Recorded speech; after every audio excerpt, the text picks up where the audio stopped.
Failing is the first step to the path of success. It means you are trying in every way to achieve it in your life.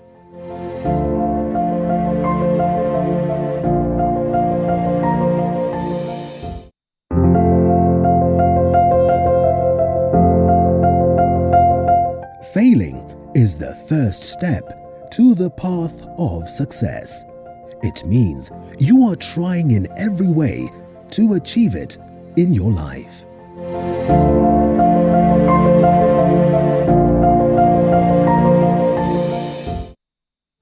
It is my hope that you had a beautiful weekend as we await to see what the week has in store for us. It's a beautiful Monday, and I'm glad that you could join us right here on TV 47's Morning Cafe. It's quite a tongue twister right there. And I'm right here as always every other time to make sure that at least you are enlightened, you are having an incredible session, even as we look forward to what it is equally that the day has in store. There's so much that is happening in the world of news, and I'm here to make sure that you are updated. Always good to have you join us and also be part and parcel of the conversation. Hashtag Morning Cafe at Linda_Lela TV 47KE. Let's get to hear what you have to say. Enlighten us on what is happening around you, even as we also tell you what it is that is happening around us. So karibu sana. Let's kickstart the broadcast by looking at what is happening in the world of news, looking at what it is that is happening in the world of health. Later on, we'll be talking matters, health. That is from 8 all the way to 9 a.m.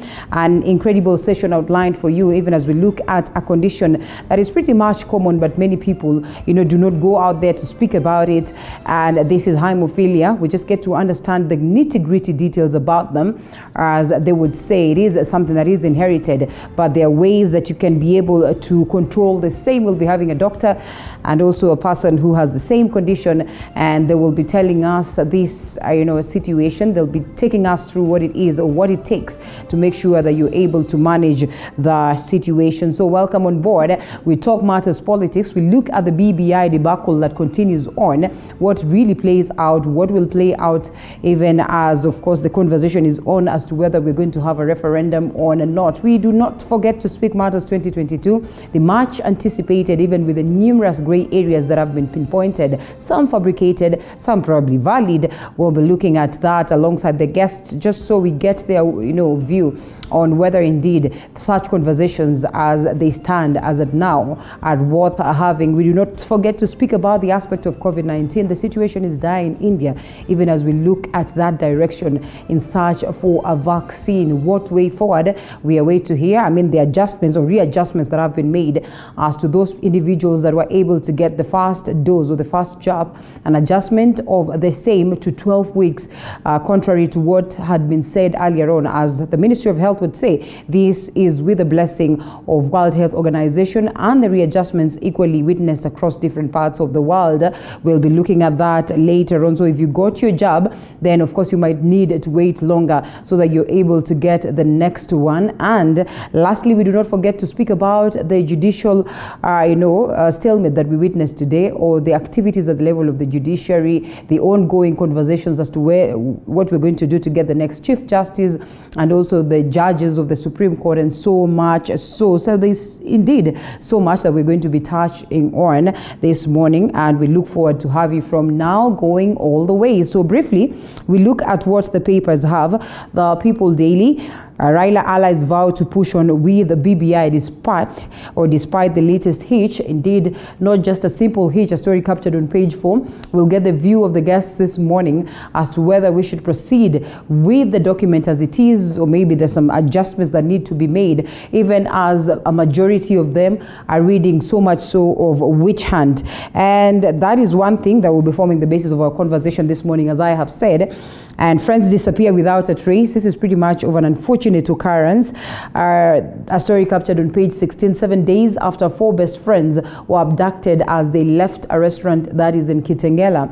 They have not been traced nor heard of by close family members. Now, police are now trying to identify bodies in morgues. A story captured on page 16 has said Benjamin Amachi Ambai, Elijah Obwong, Onyango, or Anyago, Ochieng, and Brian Oduor Wambua. So if you could be having any details, then I mean that information would come in handy towards helping in the search of these gentlemen.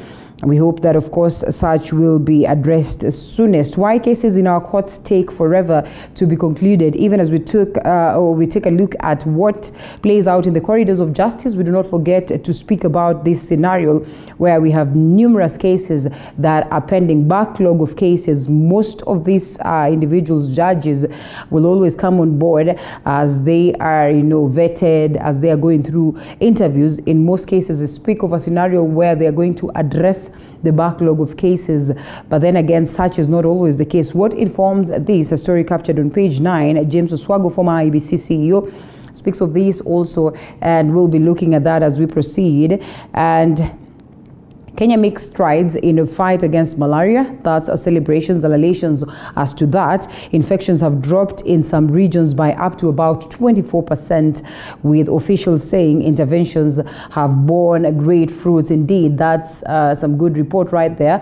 Mostly you would have complaints of the fact that so much focus has been put on this side of COVID-19 that we tend to forget the numerous strides and the numerous fights that we put up to also manage some other conditions in the country. This even as the situation is dire for the HIV and AIDS patients in the country. That also is something that we seek to see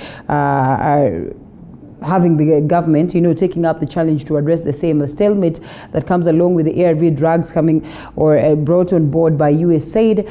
The conversation is on as to whether indeed such can be cleared, the tax issues that we are speaking about, so that these individuals are able to be, helped out and we avoid or evade a crisis. Leaders in limbo of a DP position. Headache as to who will deputize whom is a question many politicians are deferring in the gamble to raise enough numbers for 2022. As captured on page 8, the politics of the day, we do not fall short of discussing the above. Deputy President William Ruto speaks of the law bars him from contesting, limiting his options on the table. That is one conversation that is going on as to his political move. As to Raila Odinga, he has to walk the tightrope of rewarding loyalty or going for the numbers. Mwangi Kiunjuri, his name has been dropped with many eyeing Mount Kenya vote. And lastly, Hassan Ali Joho, Coast Region, is pushing to have one of its own occupy the seat. And as the gentleman that I'll be having this morning was speaking of this scenario last week, a majority advising the other regions to come out also and take up the mantle or take up the challenge of making sure that they negotiate on behalf of their respective regions.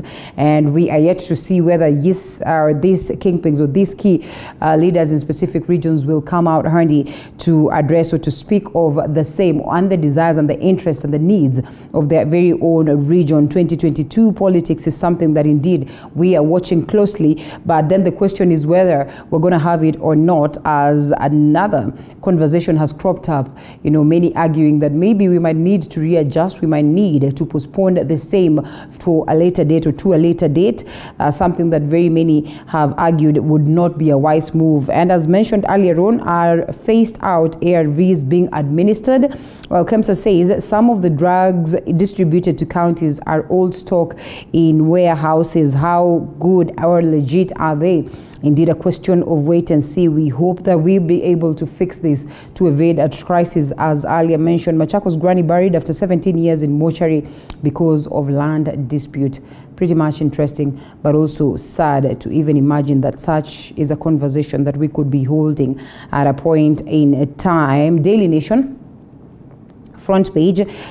This is one that we'll also be discussing, India's painful corona lessons.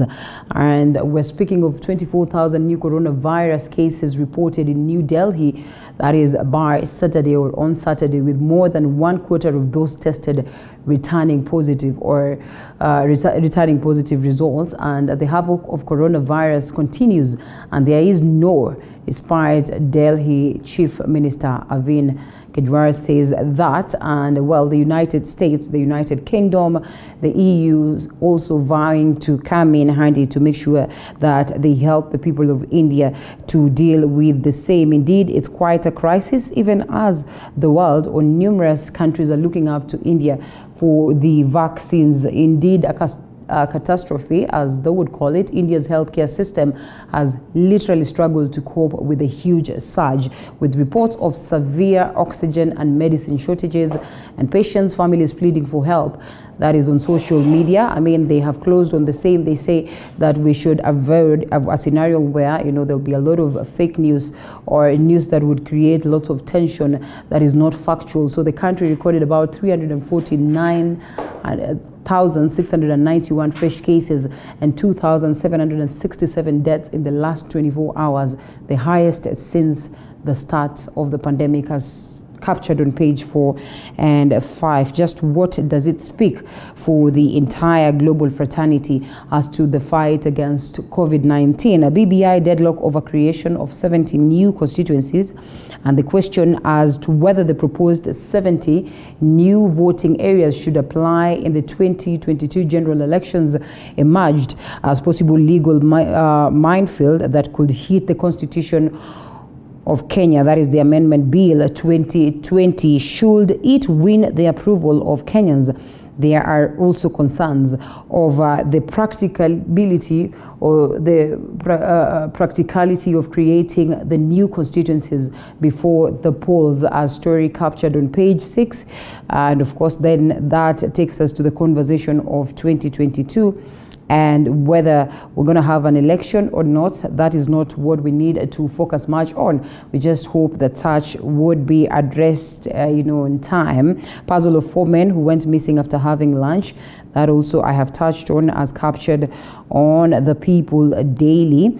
And lack of formal divorce is not a hindrance to remarriage. One may walk into a marriage voluntarily and leave it in the same way. Court rules in a decision that saw a man lose property to his late wife's casual boyfriend. That's a story captured on page 3, Interesting Times. And we see how this is going to come in handy to probably get most of the women, confidently leaving their marriages and getting to other marriages without having to struggle much in terms of that. And that is more like it. So much also in the world of sports. That is towards the last pages 42 and 43 on the aspect of Carl Tundo. In a flash now targets big one in June rally.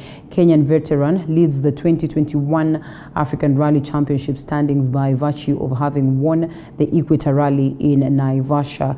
And that is an interesting one, and we hope that, of course, he'll be able to deal with the same. All the best. Those are the key stories captured. That is on the front page of the Daily Nation. Briefly at what is happening across the streets of Nairobi or the roads of Nairobi. Just a sneak preview, and you can tell that there's minimal traffic. There's actually not much of traffic across the different parts or the different roads. And we start off right here where we are around Westlands and Parklands, and evidently there is not any tendency of traffic, so that tells you around Parklands is pretty much of an ease. If you're taking Ujijo Road, as you can tell, there is no cause for alarm. As you connect to this side of Limuru Road, it is all looking rosy this morning. Same applies to this side of Gymkhana, and now we get to connect ourselves to different parts of the Ngara roads, or the roads that are around Ngara, Globe, Roundabout, of course, Jeromo Lane, and you're looking at all this, Museum Hill, and so much so Kipande Road. Not much of traffic around these areas. Taking us to Thika Road. Thika Road, some tenets of traffic as you're trying to find yourself into the city around Pangani, but it does not look all bad. As you can see, going all the way down from these beats of Garden City, Githurai, Roysambu, pretty much of an ease, no cause for alarm, some bit of traffic, but then again, it is clearly moving. It's a beautiful Monday morning, so that tells you you can easily step out as early as now to evade or to run away from a scenario where you would be jammed up on traffic and you delay on getting to your destination. This is Outer Ring Road. As you can see, it's all clear and looking good.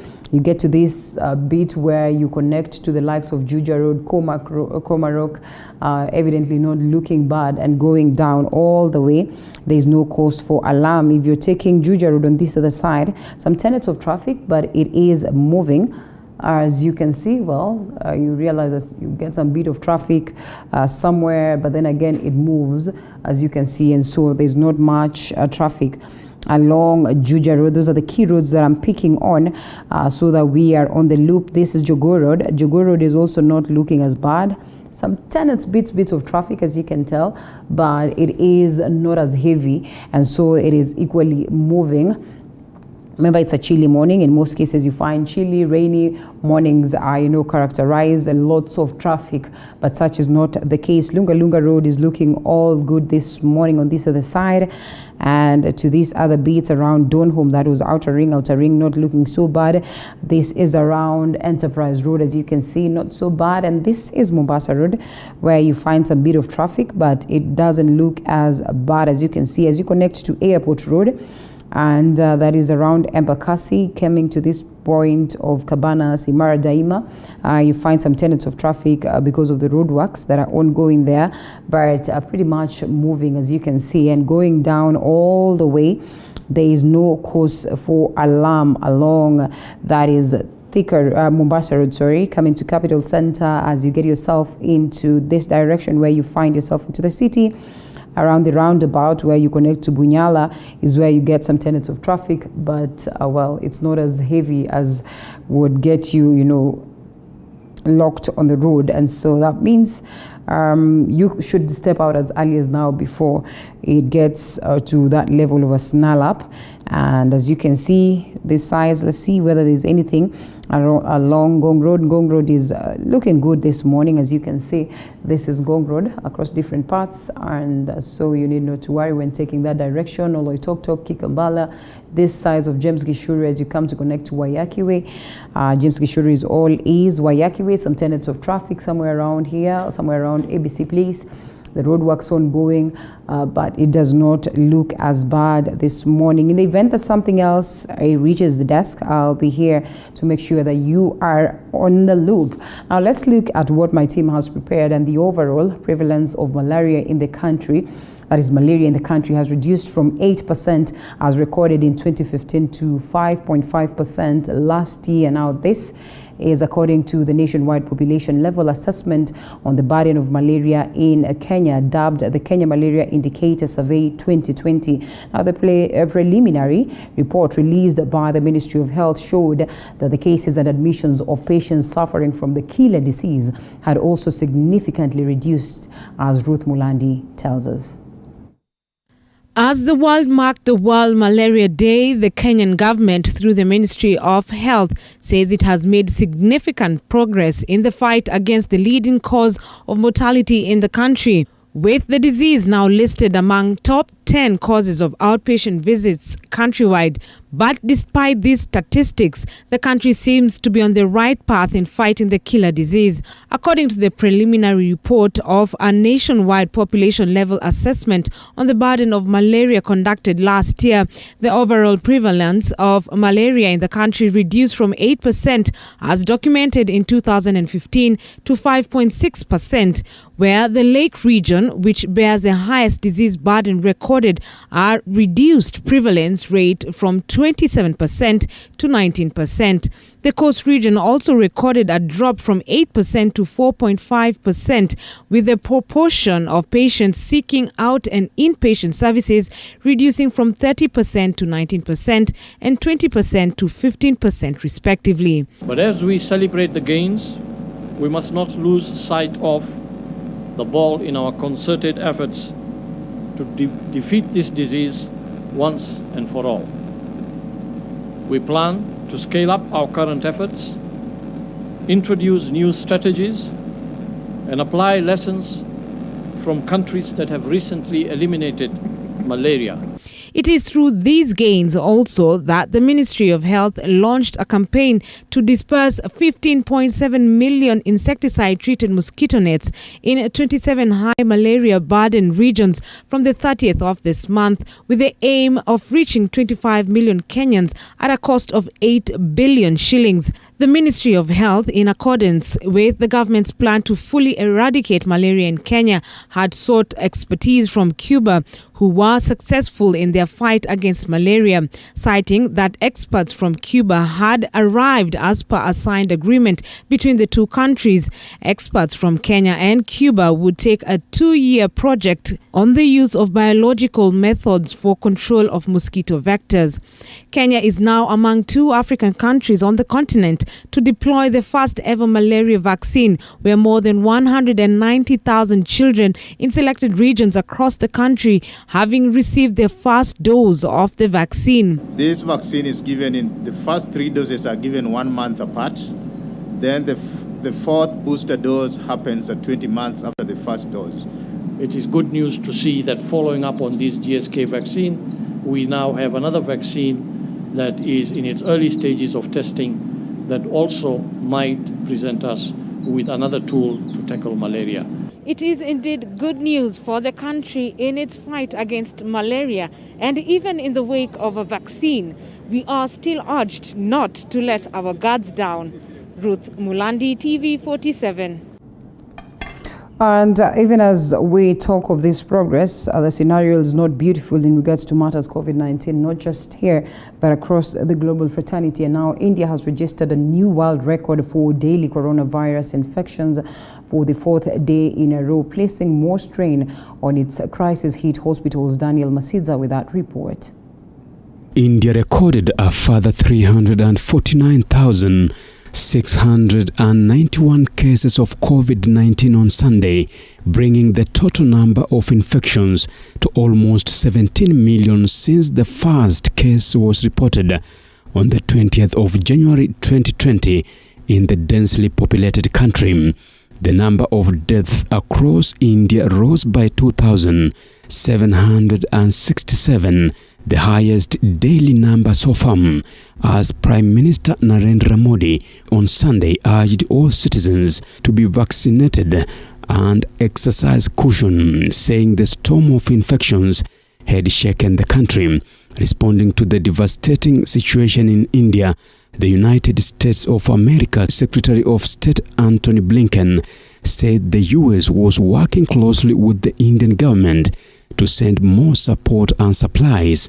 The Indian government is deploying trains and the Air Force to transport supplies to hard-hit areas. Daniel Masiza, TV 47. And to politics, a section of members of parliament from the vote-rich Mount Kenya region have set demands, that is to make sure that Deputy President William Ruto is able to meet the gain of the region. And of course, if he is to get the support of 2022 polls, the demands based on the region's economy touching on the welfare of tea and dairy farmers have allegedly been drafted by Ruto's Tanga allies. The Mount Kenya region has been a hard nut to crack for Deputy President William Ruto, who has been making constant visits to the vote-rich region to woo voters to elect him as president in his plans to succeed President Uhuru Kenyatta next year. After a series of meetings by members of parliament from the Mount Kenya region to discuss the economic revival and political prosperity of the region, the MPs allied to Deputy President William Ruto have now drawn a proposal to the Deputy President requesting to have talks with him ahead of next year's polls. Tunataka mazungumzo yawe sio mazungumzo ya kuzungumzia vyeo na viti. Tunataka tuanzie mazungumzo na yawe yanazingatia tabu na maisha ya mwananchi ambaye tunamwakilisha. We are really just only focusing at this point and in this phase on economic growth of the country, on getting us back on track, and once we are back on track, then every Kenyan will be happy. You know very well that the government that we elected before and the government that came after the handshake is different. As a matter of fact, the deputy president has been idle at that time. So he has a lot of unspent energy. The organizing committee said discussions between leaders from Mount Kenya region and Deputy President William Ruto will be held in two phases. The first phase will focus on the economic revival of the region, agreeing on various prerequisite programs and interventions before discussing the involvement and participation in implementing the agreed economic interventions in the second phase. Sources indicate that if the negotiations have an agreed plan for part 1, they will then engage the DP on political issues. The MPs are said to be pushing for a Ruto's running mate from the region as the bare minimum in their negotiations. The Tanga MPs are, however, split between former Agriculture Cabinet Secretary Mwangi Kiunjuri and Mathira Member of Parliament Rigathi Gachagua as Ruto's running mate. Ruto's 2022 ambitions and inclination towards his new political outfit, the United Democratic Alliance UDA, previously known as the Party for Development and Reforms PDR, has caused jitters within the Jubilee Party. A section of Jubilee MPs have asked the Deputy President to ship out, with his Mount Kenya allies coming to his defense, claiming the Jubilee Party's future post-2022 is uncertain. And if a political party ownership or ideas was about something that was agreed before the elections, if that political party goes and changes, then the Jubilee Party has the authority or the mandate to either stay or divorce. And so when Jubilee says they're not interested in UDA, I don't see why UDA should insist they would want to be there. Because UDA is an independent party. UDA is a party that can stand by itself. It doesn't have to be like a tick that it has to be there with Jubilee. Severing those relationships is obviously offending the previous agreement. Nevertheless, I think a party cannot be held at ransom by another party that is not minded about forming the next government. I think Jubilee has no interest of forming the next government or being part of the next government. A section of Tanga members of parliament and county assemblies met this week in Mathira Member of Parliament Rigathi Gachagua's home in Nyeri County to draft their negotiation terms with Ruto ahead of next year's general polls. Mtu hawezi enda kukaa chini na mtu ambaye hajamjua. Hata wakati unatongoza msichana ama unataka kuwa na mwanamke, kwanza mkae na yeye kidogo, umjue, ujue ni watabia mzuri kabla umwambie mkae.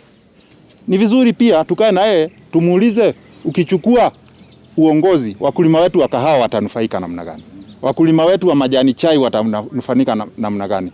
Wakulima wetu wa horticulture watanufaika namna, wale wako kwa biashara wa Kikuyu wa kwetu hapa Kirinyaga watanufaika namna gani? We want to hear how our people will benefit in tea farming, coffee farming, milk farming, and you see those are the issues we are interested in. We don't want the other shenanigans. And we are in talk with other assemblies in Mount Kenya region.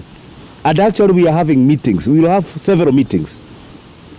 So that we also have, because we also have demands from our people, we will also now be able to form our demands and they have a group whereby we will take them forward. But Kieni Member of Parliament Kanini Kega says the Mount Kenya Tanga faction's turnaround was expected, accusing Ruto's supporters of hypocrisy. Members of Parliament who are aligned to the DP were all over saying, oh, our candidates DP. In fact, I remember there is one member of Parliament whom I'm going to quote, Dede Nyoro, saying that DP will be the Mount Kenya spokesman. And now they have done, a turnaround to now say, oh, now before we now endorse you, you have to agree to certain terms. It's like a lady, a beautiful lady who has, instead of waiting for her to be proposed, she is now herself taking herself to the husband and staying with the husband, getting 2 kids. And then when they have 2 kids, that's the time now that she is saying, oh, we need to go and see our parents. We need to negotiate for dowry. The husband might refuse and say, my goodness, I don't want you. That is the situation those guys are in. We have always said from the word go that we are that beautiful girl in Mount Kenya, with 8 million votes. You cannot be the one, taking yourself, to the suitors who have 1 million votes. It is incumbent of them to come and ask for us. And that is the stand that we have been having. But the Tanga group in Jubilee Party is not the only team regrouping to shape the 2022 succession politics. Several Kieleweke legislators have been trooping to ODM leader Raila Odinga's home in Karen with goodies to negotiate their way to the high table. This, Ruto allies say, is no different from their new negotiation package with Ruto. Nobody is telling them they are doing anything wrong. We have not even been telling them anything. They can take him goats, they can take him quails if they wish, they can take him chicken. But when we come here to negotiate, we say we support negotiations with the expected next president of this republic. These people should not raise issues. President Kenyatta's political debt to his deputy has divided the region. The Kieleweke faction insisting that the region does not owe Ruto any political debts. For us, we have said clearly that we have not made any commitment to anybody. It is a person who will give us, the best offer. That's the person who will be able to give our votes. But it is not one individual, basically because you have made a side bet, that's the person you are going to, because you have negotiated for a position. But the two factions in the mountain seem to be agreeing on one thing. Viongozi wanakutana ndio waweze kutetea watu wao tukienda mbele. Kwa sababu hii serikali ya Uhuru Kenyatta ataritaya 2022. Kutakuwa na serikali nyingine itakuja. Kwa hivyo wale wananuia uongozi kama deputy president na wengine ambao wanaungana, sioni kukiwa na ubaya wote viongozi kukaa chini na viongozi kama hao na kufikiria vile watu wetu watafikiriwa mambo ya hiyo ukulima tunasema, mambo ya uchumi wao, kabla hata tuanze kuongea mambo ya vyeo.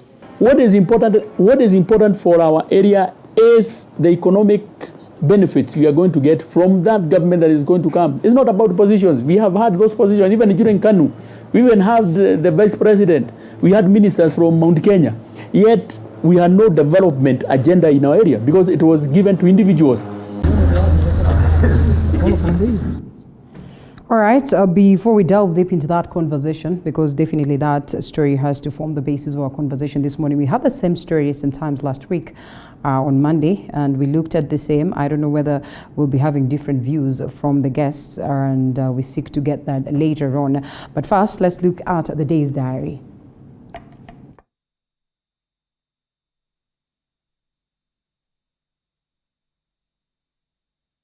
And Chief Justice Philomena Mwilu will today preside over the Small Claims Court, the openings and the sessions, and we'll be following up on that to make sure that you are updated on the same. There is still so much that is happening, and we'll give you updates on what plays out. Remember, as always, we have our reporters on ground to get a hold of this news, developing ones, to make sure that you are posted. So let's drop that and get into the papers. And yes, we drop that one and we get into the papers. Most of the stories captured are the very same stories that we'll be discussing this morning, but equally there are others that we need to, focus our attention on. And joining me for the same, that is the papers, and equally for the conversation, as always, Dr. Barrack Muluka, Communications Advisor. Good to have you, sir. We talked about the, good morning, my bad, yeah? Apologies for that, it's because anyway, we say hi even before we come on air, so it's really not a big deal right there. But yes, I remember we talked about the Mount Kenya region, and there are reducible minimums, that is on the side of Tanga. They still are adamant on that, so we seek to see whether you have a different view of the events, even as we proceed with the broadcast, whether Deputy President William Ruto is a man to wish away, as of course the drumbeats of 2022 gain momentum. And Weshimiwa, after a very long time, we have you back again. John Kaguchia, Speaker, Nyeri County. Karibu sana. It can be long, I just hit only one. It's only one? Okay, well, it's because I'm used to seeing you, so it sounds like... Is it one or two? It's only one, actually. Is it so? Yeah. All right, well, good to have you anyway. And you need to know that it is Dr. Barrack's dad's birthday today. 88 years. Yes. And he tells me he's still a young man. My father is a young man. Oh, happy birthday to him. Just turned 88. Yeah. And Wow. he was born here in Pumwani in Oh. 1933. So Pumwani maternity there. has been there that long. Ah, that's beautiful. My grandfather used to work there. Happy birthday. That's yes, indeed. My grandfather used to work at Pumwani. That's why the where his fourth child was my born. father Your was father. born in 1933. So thanks for allowing me to wish him a happy birthday. He's around? He's here or yes, he's in Emmanuel. Can we get a cake for him? Yes. Normally indeed. we give There's cakes on Fridays here on Morning Cafe, so we can make it special. And we say we get him a cake. Very good. We give him a voucher Yes. that lasts for like a month.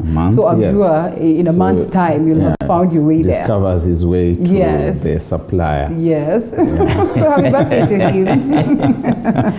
Yeah, All happy right, birthday to Karibu. him. Yeah, indeed. Yeah, thank you. Have a good morning. Yeah, and I see we have a lot of political stories. And it's very interesting. I didn't know that my county assembly is at the heart of these succession politics. But of course it is. This is Nyeri we're talking about. Yeah, I can see very many of them having a very serious opinion on every other. Nyeri remains the headquarters of central Kenya. Let's not forget That's that. true, that's true. In the old days, it was the provincial headquarters. And they seem to be so much Tanga inclined. I had one of them.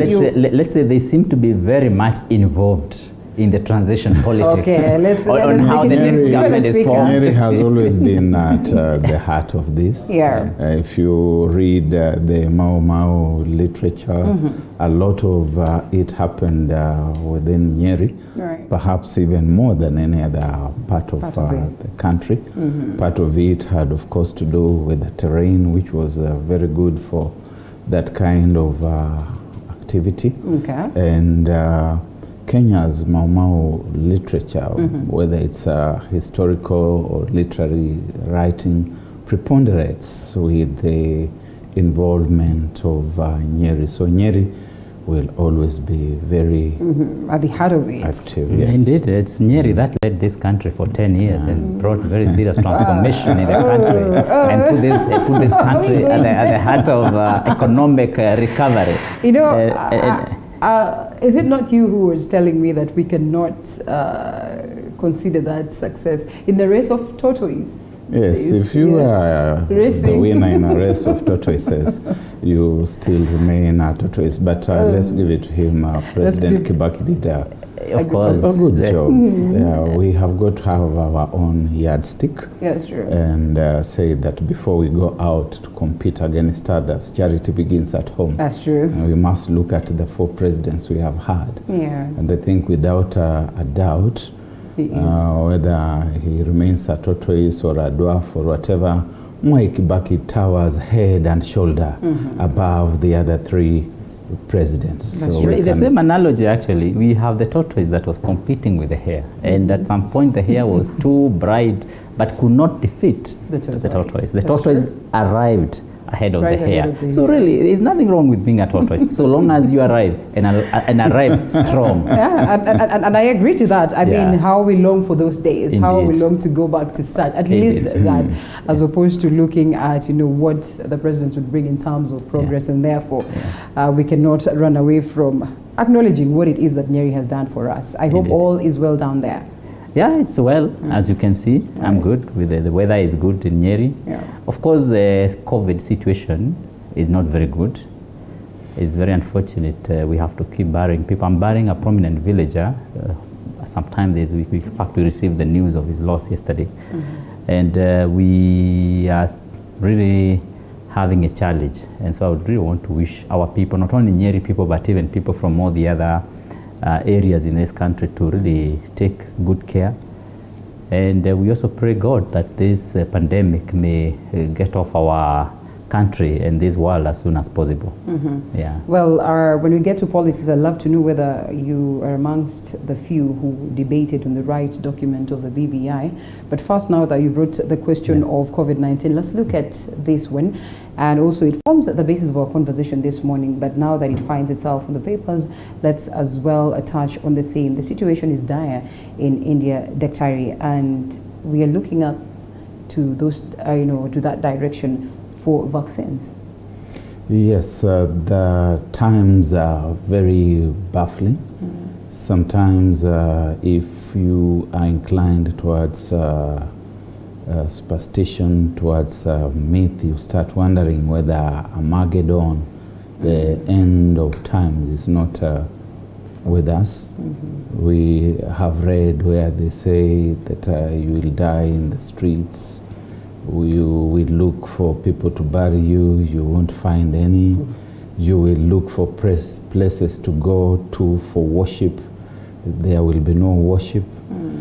Sometimes you look at these things and you wonder whether it is Jesus Christ or whether it's Nostradamus, whether these are the apocalyptic times that were spoken of: floods, locusts, pandemics, and we just keep on moving from one end to the other. And the worst bit about this is, of course, that it is a global phenomenon.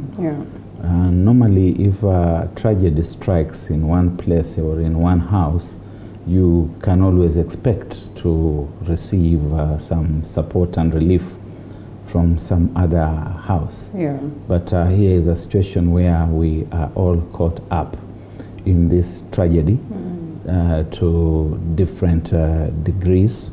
And eventually, I think everyone has got to look inwards and ask themselves what to do about it. We have seen a lot of people in our country complaining about what is essentially a partial lockdown, saying open for us, we want to go back to business, economy is bad, livelihoods are suffering, and which is essentially true, but we have also demonstrated some of the worst degrees of irresponsibility. As I have said before on this show, we usually tend to behave as if it's completely back to normal, including on things that really we can avoid. If you must have a drink, I'm sure you can have it at home and control it rather than the drink controlling you. Some of the dances that we want to engage in nightclubs, and then we've been told to do basic things like wearing a mask or even a piece of linen around the mouth parts, the nose, washing hands. We'll say, oh, we don't have water. But there's a sense in which we also start becoming a whining nation. If we just look at what's happening in India, people are dying in the streets, struggling with oxygen, being oxygenated on the roadside, that they are not even able to bury, even to cremate, that the cremation queues are extraordinarily long.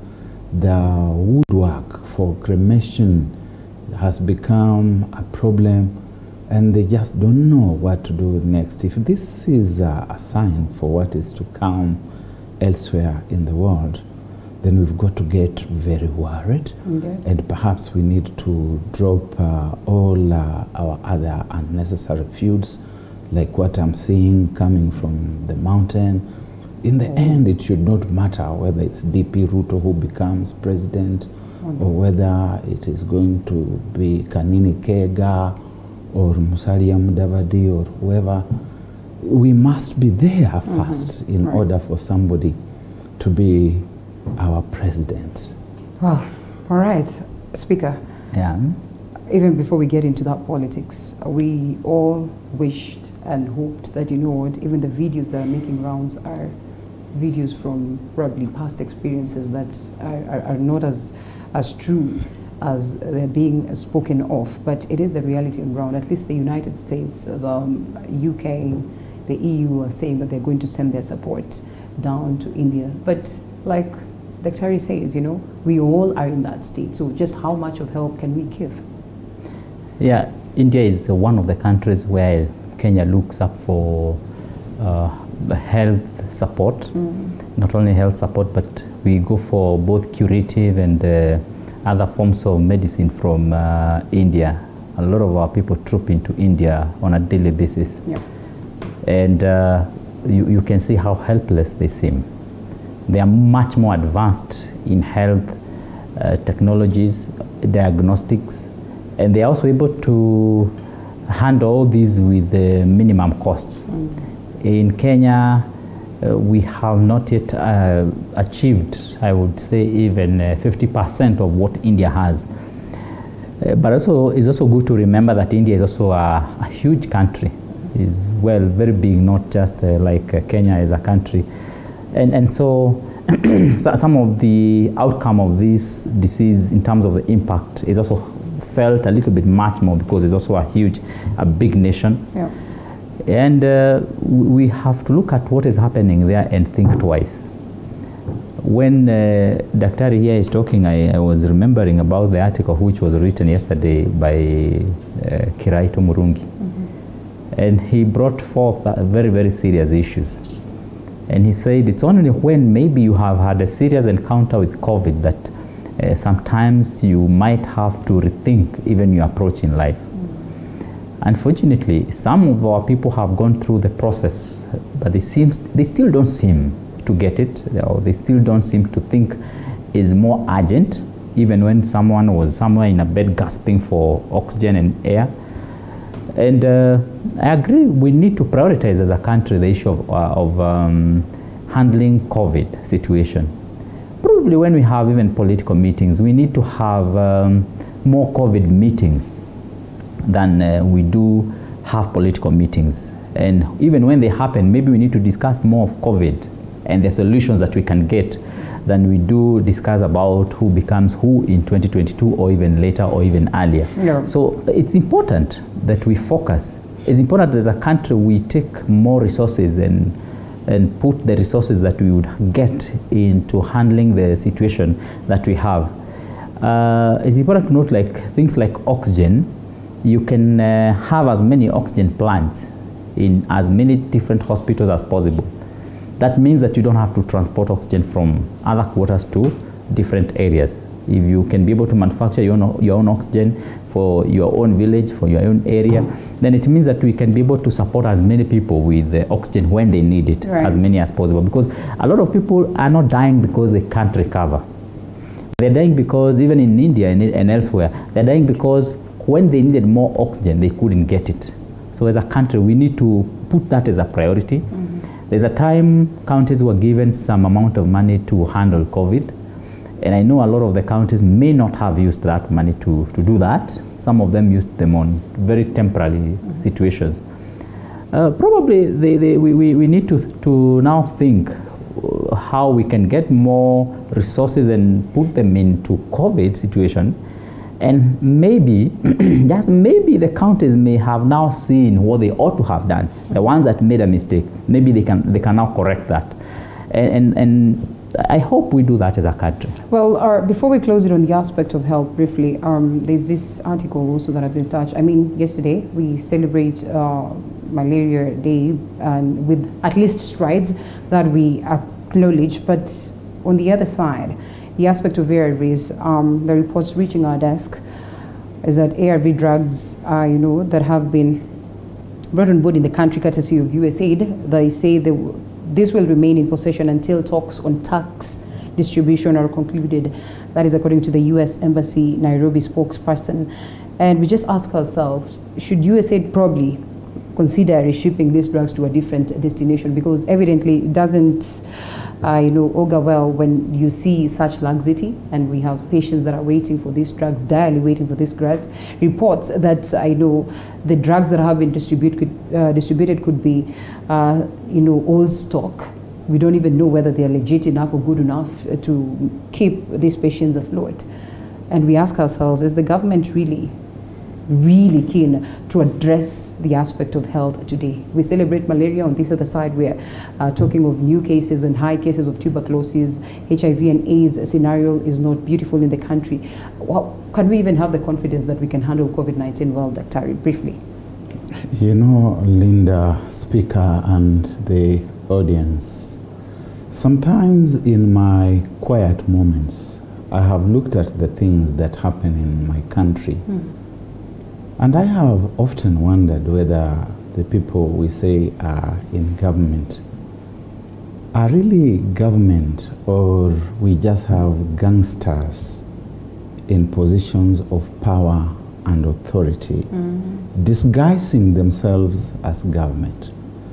Even when we look at the whole process of how we go through electioneering, the kinds of confrontations and fights that we have, the bloodletting, even where we reach some kind of agreement that let the power and authority be distributed and be managed as follows, even where we say let us tinker a bit with the constitution.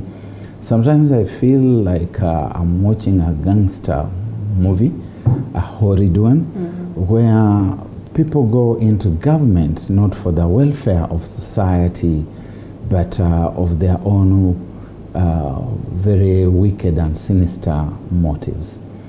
You look at what happened in Kemsa sometime last year, and how it shook the confidence of even the Kenyans themselves, and shook the confidence of our international good Samaritans, like USAID, who donate drugs such as this to ourselves, and the government wanted them to go through the same channels where we are still talking about billions of shillings that have been looted by people either in government or close to those in government.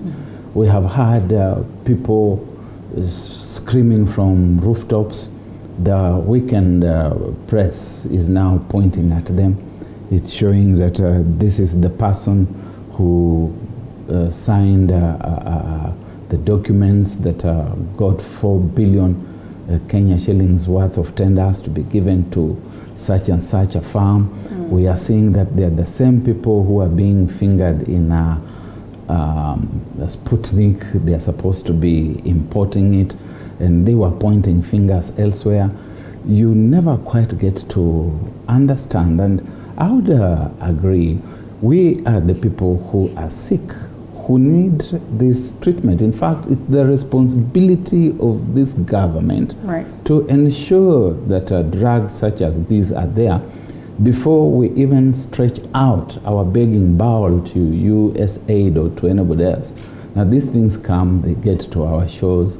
We are telling these people, okay, if you will not channel them through KEMSA, you are going to pay tax worth so much before they can be allowed distribution. Look at the hired medical equipment, and the speaker is here. He can tell us what's happening in the assemblies. In 2014, these things were brought to the country. The county governments were forced to State House to go and sign. I recall I was doing communication consultancy for the Council of Governors at that time, and we issued one pleading statement after the other. At that time, Gachagua was the governor of Nyeri. He was outlawed by the government. He was hounded.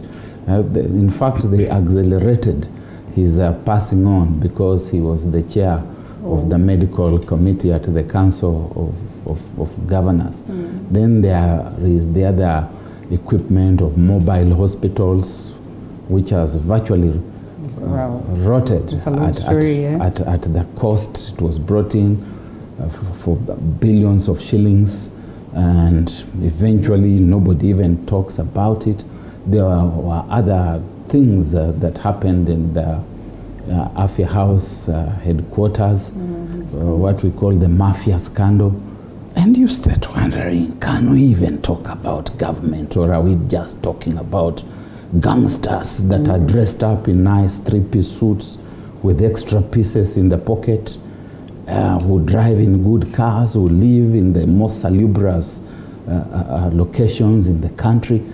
But in essence, I think we're just talking about gangsters. Well, the latest coming in is the fact that that acknowledgement that the World Health Organization shows that receiving the second dose after 12 weeks is much better. And so following the same, the Ministry of Health has revised the schedule of the second dose to now 12 weeks officially. I hope that we can all be updated on that. The few who were able to get a hold of the jabs, and of course so much adjustments that are playing out at this particular area. They maintain that we cannot do a mix of the same, because the conversation was that we might not be able to access the jabs of the second, and therefore there could be scenarios where if you got AstraZeneca first jab, then you can go for Moderna second jab, or you can go out for Pfizer and all that.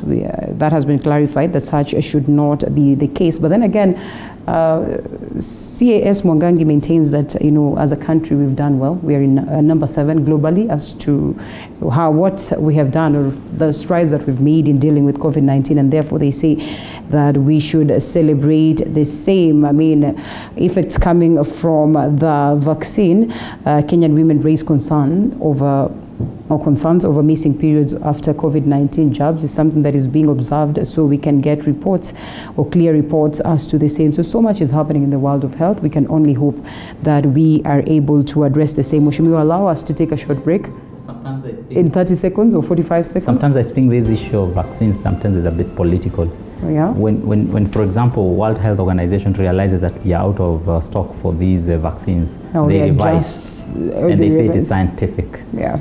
Sometime when we are not probably able to get one particular vaccine, they might as well again come up with a now new research findings scientifically that mixing the jabs is going to help. In fact, I've read something they have said suggesting so. Yeah, that. they tell. Yeah, so it is being moved as per the way politics will allow. At some point, I think. That's pretty much unfortunate. I don't know how one can convince me that actually this has been proven that taking the first or the second jab in 12 weeks is better than what was earlier on told to us. We need to do better. 1 million vaccinations, not quite good. Yeah, because for us to acquire the herd immunity, we must vaccine well over 90% of the population. But even with this 1 million, a majority have not gone out to take the jab. No, they have. They say we only have about 800 so far that have been vaccinated. Yeah, that has just to do with much more of how it is being distributed. Otherwise, Kenyans want the job. They do my actually village. want. That's true. And people are crowding to get it. That I agree. Well, we take a short break and we come back with more.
Siku njema na tunukiwa offers kila siku. Pata offers zote mahali pamoja ili uongeze zaidi, utume SMS zaidi na ubrowse zaidi. Wewe usijali. Tuma namba ya kila supplier kwa hiyo soko. Ndio nitaongea na kila mmoja wao. Very good. Piga *444# utunukiwe Credo double. Raukia siku njema na tunukiwa offers kila siku.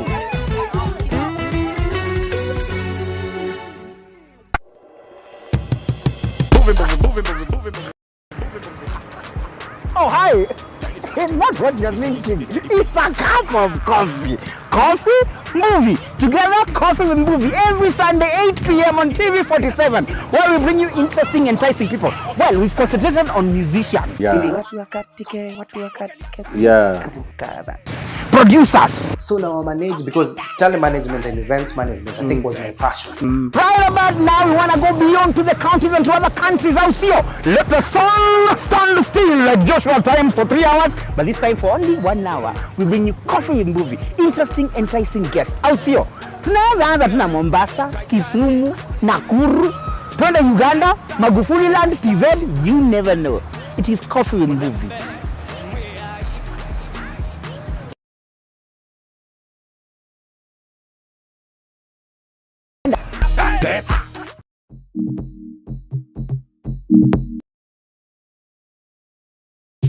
Biff Open. Farmers begin their day each produce the best. But how can they increase the numbers? That standard garlic. Reduce the cost. We spread our risk. And yet remain the best. Hilimo Diaries. Every Sunday when the clock hits 7:30 p.m.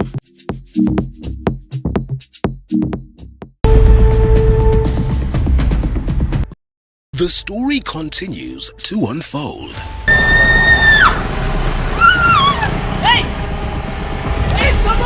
The race to win Abel's heart continues.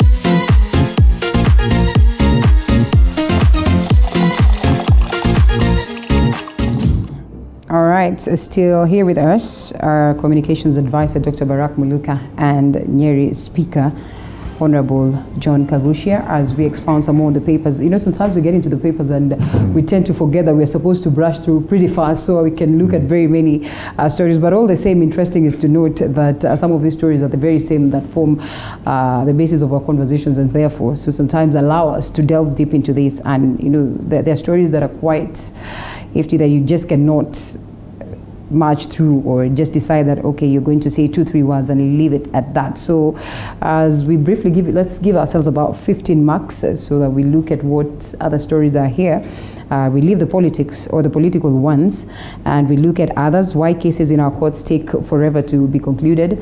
Do we even need to talk about this? I mean, the numerous moments we've had Chief Justices being sworn in and say, you know, even during the interview processes, they argue that we're going to go out there to clear the backlog of cases. But such is not what we witness anyway. Justice delayed is justice denied. So can we as well conclude that we certainly do not have justice in the country?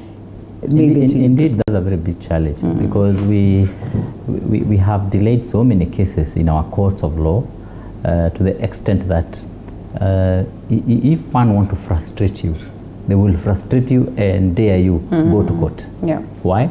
Because even if you go to court, you will probably not get the justice in good time. So we have a challenge in our country, the way we fund our judiciary.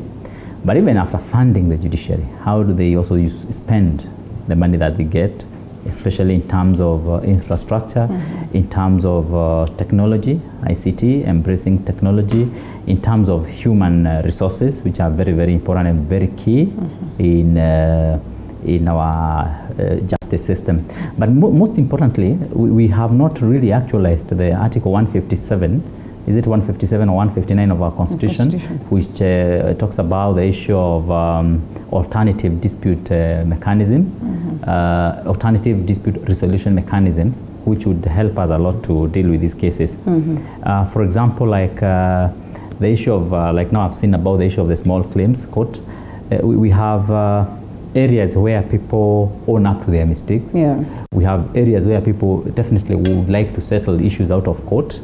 We need to have a system that allows all this so that we have much more being handled out of the court, so that we only have very serious cases in court. And that way we also reduce the burden that we put on our court system, so that we can have a lot of other cases dealt with out of the court, especially the ones that are not very serious.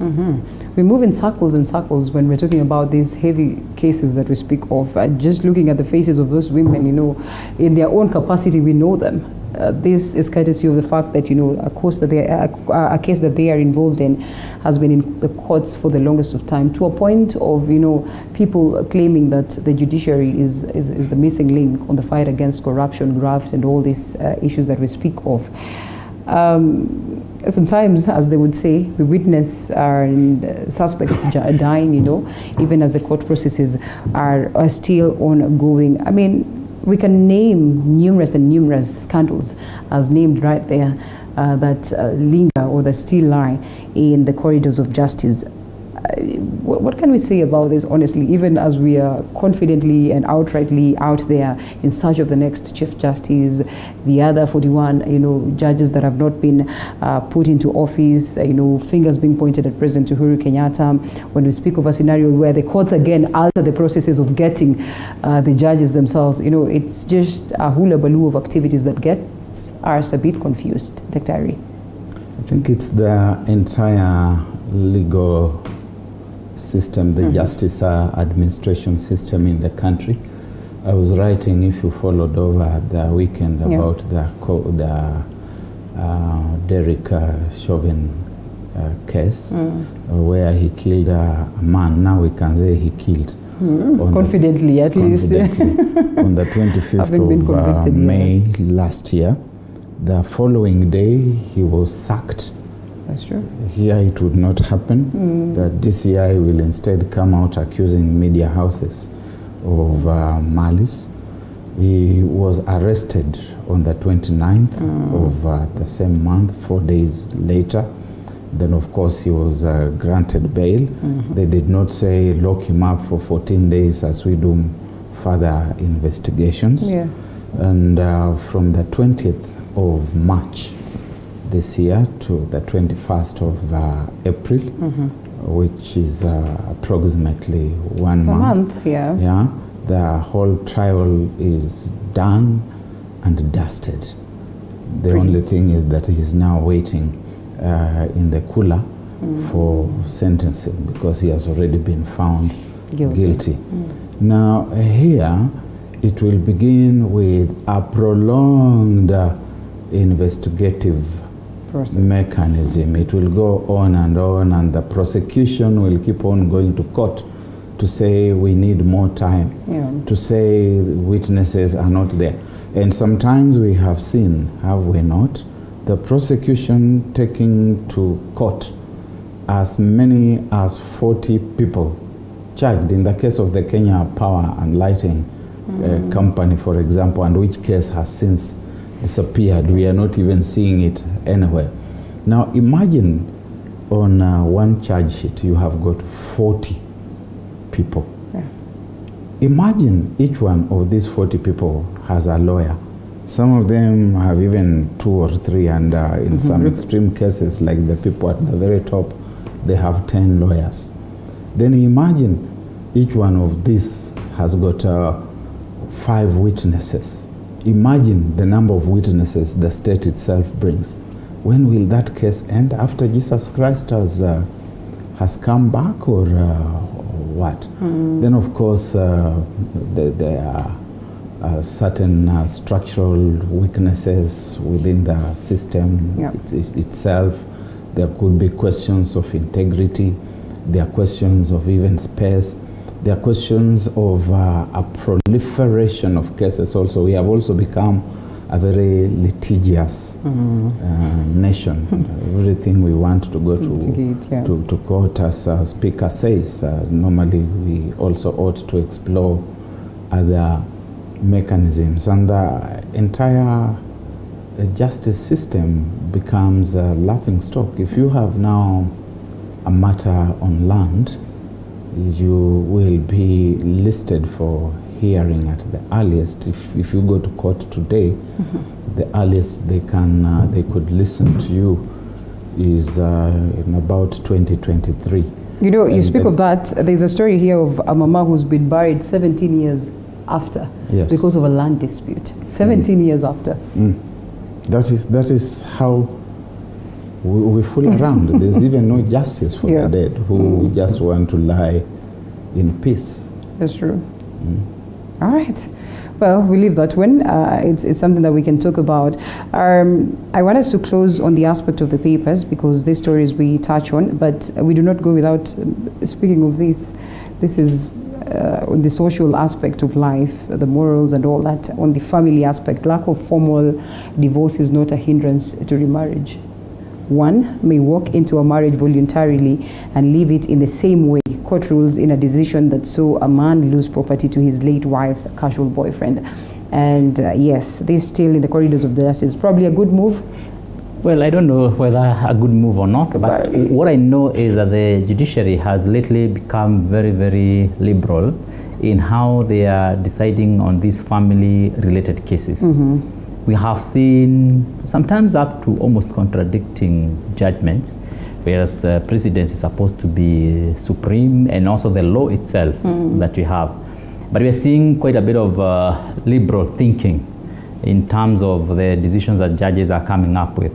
You know, at some point, a judge will be very keen on implementing the Matrimonial Property Act, which clearly defines how property which is acquired during a marriage setup is supposed to be distributed, especially property that you acquire once you get married and at the point when you are leaving marriage. And you know, the law says at this point that the man and the woman, or the husband and the wife, are equal at that point. We have had very progressive Matrimonial Property Act and also the Marriage Act, which came in and defined even issues of contribution towards matrimonial property, including love, companionship, children upbringing, company, and all that. And all this is counted as a part of the contribution.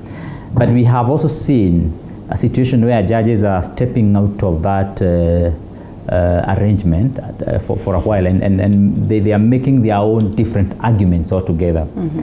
Yeah, so for example, saying that if you get into a marriage where there was another wife who was not divorced legally, and then you can be able to have a regularized marriage in that setup without the first divorce, automatically that may contradict our other laws on marriage. And it will even now introduce another new scenario when it comes to the issue of matrimonial property. So it's important that we kind of have the limits to which the judges can be liberal and can be discretionary. Of course, which is important to be discretionary. But again, we need to still remain within the precincts of our laws so that we don't introduce a lot of confusion. But we have also had very interesting judgments. For example, on maintenance, where judges have also found that no one should be responsible of maintaining the other. Yeah. In the past, and even in the Western countries, we have had women who get into a marriage with a rich man, they divorce, then they are maintained. So the courts are now saying, no, you are equal in marriage, you are equal out of marriage. So no one should maintain the other. And so the issue of the children now comes in. Only the children should be taken care of. And then even that is defined. How much do you contribute towards the children? And how much does the husband contribute? So we have very interesting judgments these days on matters marriage and matrimonial property. Well, we wait to see how this will be received. Reminds me of that one that is being pushed by the likes of Peter Kaluma heavily. The fact that if you're a side chick or you're on the other side, you do not come back claiming that, oh, Mzee is no longer here and therefore I should enjoy a fair share of the same. Interesting, by the way, just to mention that, you know, whereas Kaluma sometimes may look like he is, I don't know whether to say a bit, what is the correct word to use when someone is trying to kind of protect their... And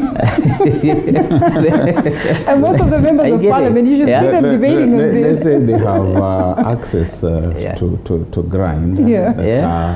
It's about their personal space. But I think we have a lot of unresolved cultural issues in these things where we have bought into other people's cultures and we don't know where they came from with their one man, one husband, one wife, one husband arrangement. Notions such as polygamy, for them to even have the word polygamy, they must have the practice And I think they also must have polyandry, where where one woman could also have several husbands within their systems, and we have to investigate at what point they outlawed that. Then they get into our context, and what we have is total confusion. Total confusion in the sense that, for example, you are told if you cohabit for 6 months, then you are considered to be legally wed. If you should cohabit with one person for 6 months and cohabit with another one for 6 months, even during the time that marriage, the first marriage or other marriages obtain, do we say that you are in a bigamous situation, or do we just say this is a side kind of arrangement? If there are several issues, in other words, children have been born within that environment and context, are they your children? Are they legit? At what point is artifice? Because law itself is largely artificial, and you're using artificial instruments to try and exercise prefecture on natural happenings. It is a very dicey kind of situation, and we have seen some very senior people sometimes dying, and nobody, not even the strictest of churches, have interrogated the fact that a number of women are then paraded as their spouses. But there are also some other levels where it becomes a big issue. But it's also true that some of those people have also managed their multiple arrangements in a manner that seems to create harmony within the family. So I don't know, it's a vexed question. Maybe we should interact again with David Milo's book, our kind of polygamy, where he argues that everywhere actually there is polygamy. Ours is done at once, while others have serial polygamy. That a speaker might tell you that I have got 18 children. Who? Speaker here, for Which example. Speaker? Okay, all right, 18 children. He would say one is with my present wife. Then three are with my former wife. 4 are with my second former. Certainly not the speaker here. My second wife's 6 children. They all become 18. Part of it. That's how it's done in the West. So it's very tricky. It is tricky. Just a last point, which I was trying to clarify when I give it to Daktari. The issue of progressive, I mean, the way we look like we are more liberal and progressive in terms of protecting women, particularly women who get into an affair with someone else's husband. In this case, we have the laws that seems to be giving such kind of women much more space, especially when we talk about like the 6 months cohabitation, and then you become legally married or somehow married. So one of the things that must not lose sight of is the wife to this man, because they must also kind of be protected, so that they are not exposed to actions of their husbands out there, which they are not aware of, which they are not consulted, which they have not been informed. So there must be some kind of protection that must remain as a safeguard for a woman who genuinely is married to a man. and submissive to that man and contribute to the family as much as they should, they must be protected. So as much as we want to be seen to be progressive, so I think we should never lose sight of that in terms of even the judgments that are done. And husbands as well. We were reading over the weekend about a woman who was married to 2 husbands, and she has died. There are issues. She hasn't been buried as of the weekend because a woman is saying she was married actually to some other person, so she has 2 husbands. So there is need to protect, I think, everybody in those arrangements. Okay. Well, let's all wait and see. Especially the children. Yeah, that's true. Who do not bargain for being in such a setup. All right, well, we close that one. Let's talk politics now to the Mount Kenya leaders. Like I said, this is a story we had last week. The conversation is on. They seem to have, gained momentum, or so to speak. They remain adamant that there has to be something that comes for them. It's a limbo. Why should it be a limbo anyway? When we're looking at a scenario where the DP seems like, it's almost a sure deal for him to be at the top of the helm. But the question is, who follows right after him?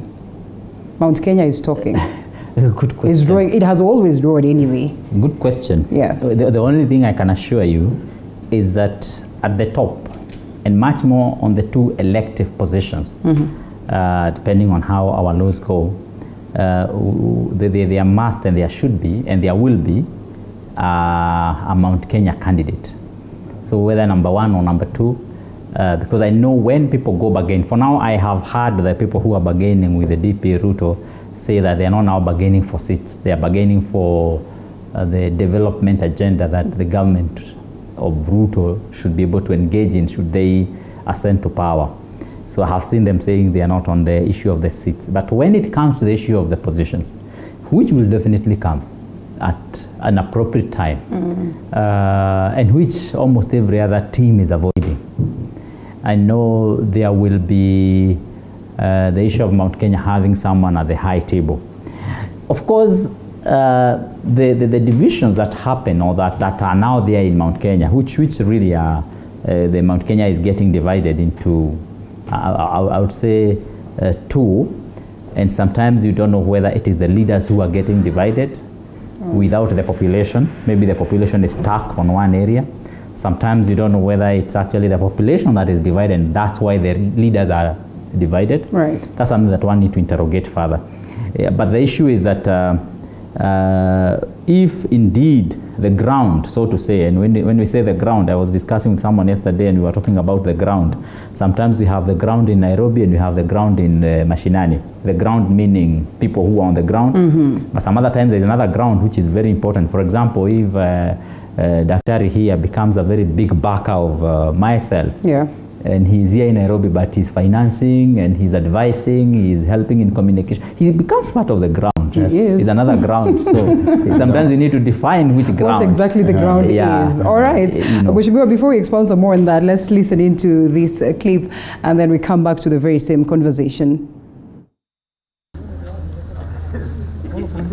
After a series of meetings by a section of members of parliament from the Mount Kenya region to discuss what they have termed as the economic revival and political prosperity of the region, the MPs allied to DP Ruto have now drafted their proposal to the deputy president ahead of 2022 polls. Tunataka mazungumzo yawe sio mazungumzo ya kuzungumzia vyeo na viti.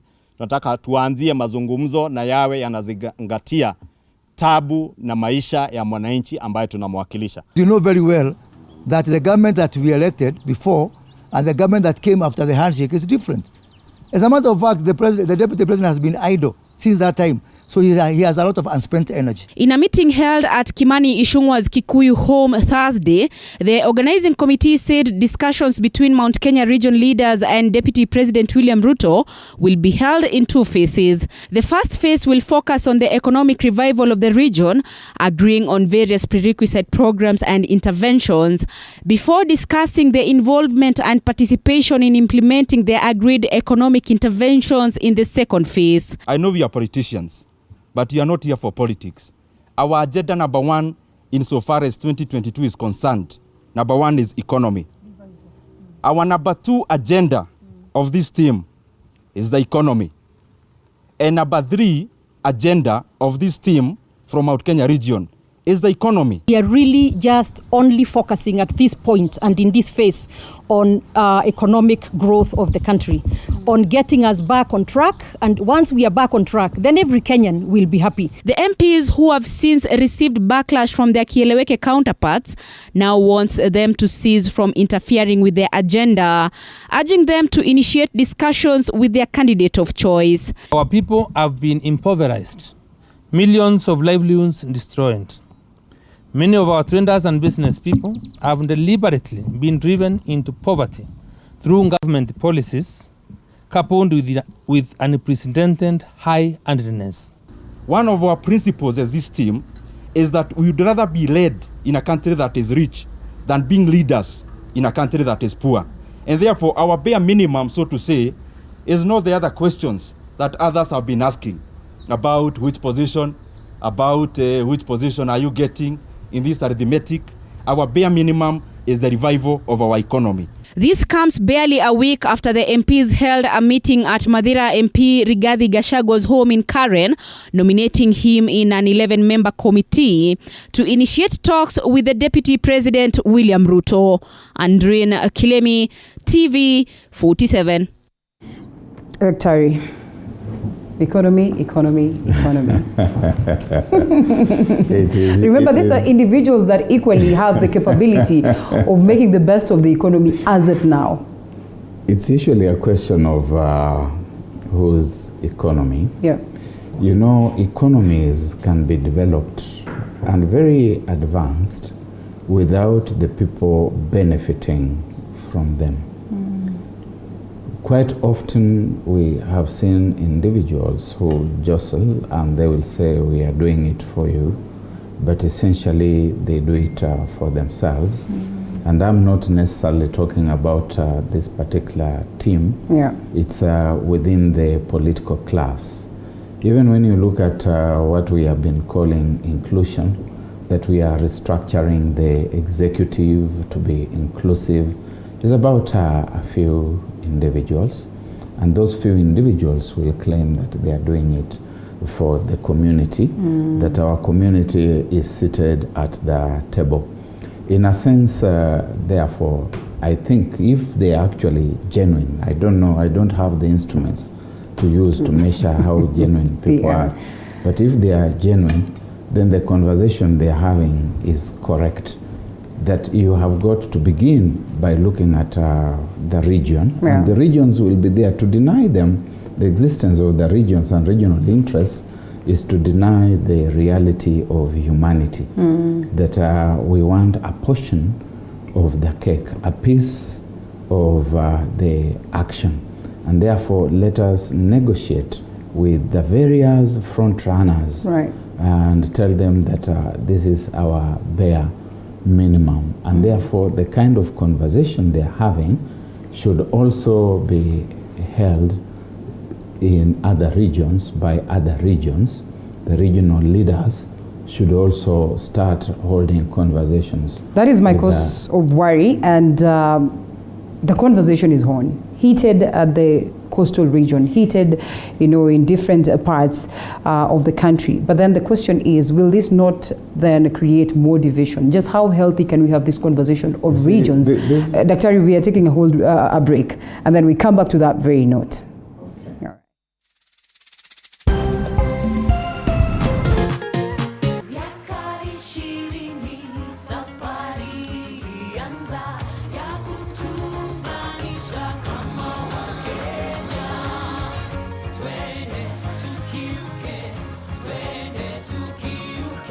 Let's go beyond.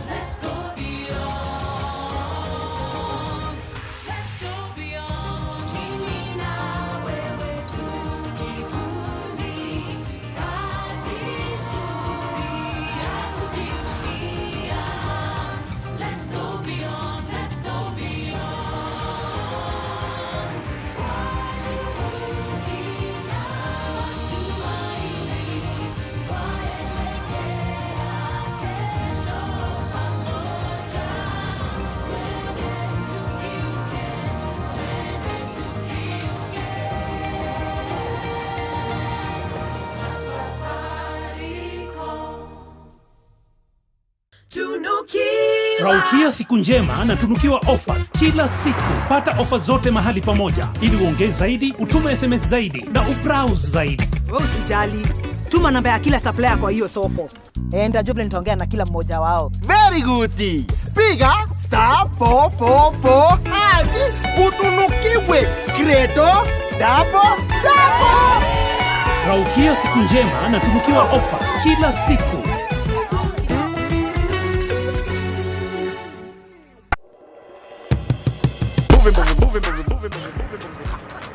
Oh, hi. It's not what you're thinking. It's a cup of coffee. Coffee, movie. Together, coffee with movie. Every Sunday, 8 p.m. on TV 47, where we bring you interesting, enticing people. Well, we've concentrated on musicians. Yeah. Yeah.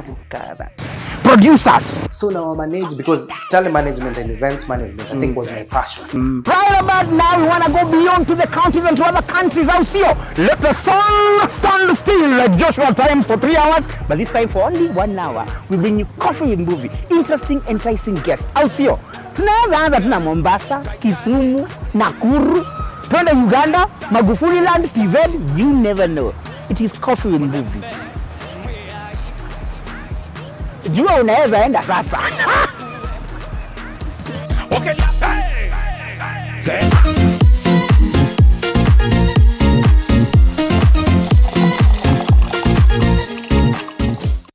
All right, so Speaker, we start with you before we go to Barrack to substantiate a couple of things. Yeah, indeed. My better half needs an explanation from him, either to substantiate, withdraw and apologize as to the issue of 18 children. Oh my God.